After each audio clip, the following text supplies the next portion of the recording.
Seekord meie jalutuskäis siis lähme alguses ülevalt mööda Jaama tänavat, siis tuleme mööda Rootsit alla, eest läbi vana linna tagasi Autovabaduse puiesteele. Tahtsime see aasta uuesti seal käia, sest kolmas aasta juba, 2 aastat varem käidud. Et siis saab näha, kuidas see aasta välja näeb.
Jube aeglane teenindus seekord, et see on nagu 16-kordse kiirendusega ja ikkagi läheb siin nagu mitu minutit aega.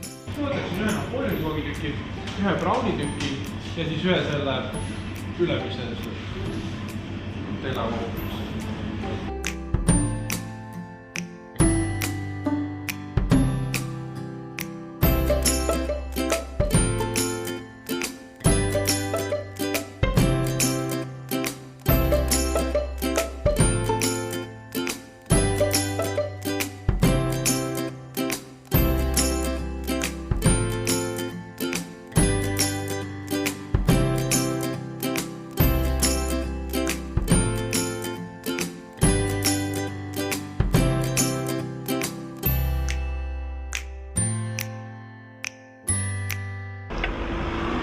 Tartu 2024 ja me tulime siis vaatama ka selle aasta Autovabaduse puiesteed või kuidas seda nimetatigi? Ja, auto ja tegevusvabaduse puieste. Ja auto ja tegevusvabaduse puieste. Põhimõtteliselt, kui varasemad aastad on see Autovabaduse puieste nagu enam-vähem okei asi olnud, siis see aasta võib öelda kergelt öelda mõttetu. Esiteks siin põhiatraktsioon, mis siin oli bassein, võeti ära. Teiseks on siin, et autod ikka sõidavad siin peal, mis siis tähendab seda, et ühtki lapsed siin päeval ei mängi, sest see on ju suur oht, kui lapsed võivad sul lihtsalt tänava peale joosta, kus autod sõidavad. Kolmas asi on see, et siin neid müügiputkasid on nagu 1-2 tükki. Alguses oli rohkem, aga ju nad leidsid, et külalisi ei ole, need panid kinni. Nii et suhteliselt mõttetu see aasta.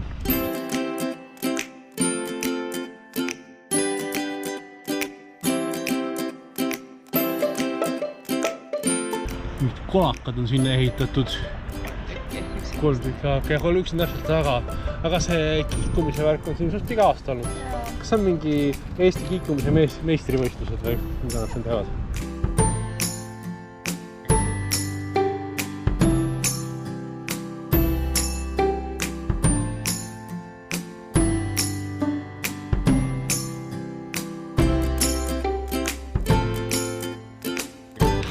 Ainuke kohuka, mida Hugol osta saab, teised lagunevad käes ära. See on nagu üks väheseid, mille šokolaad terveks ja kogu põrandut ära ei määri.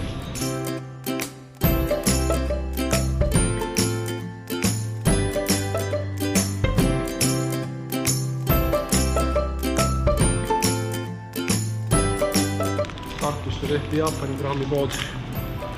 Saab osta anime nenni ja mingeid söögiasju. Palun!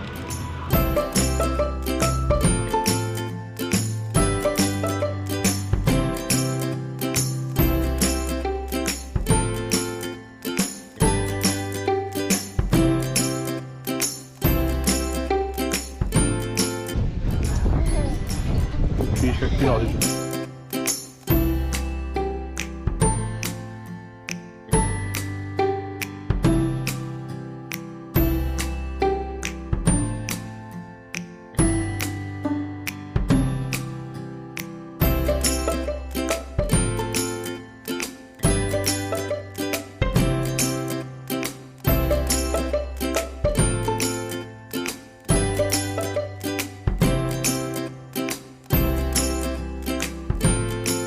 siin tänava peal ka palju uusi majasid.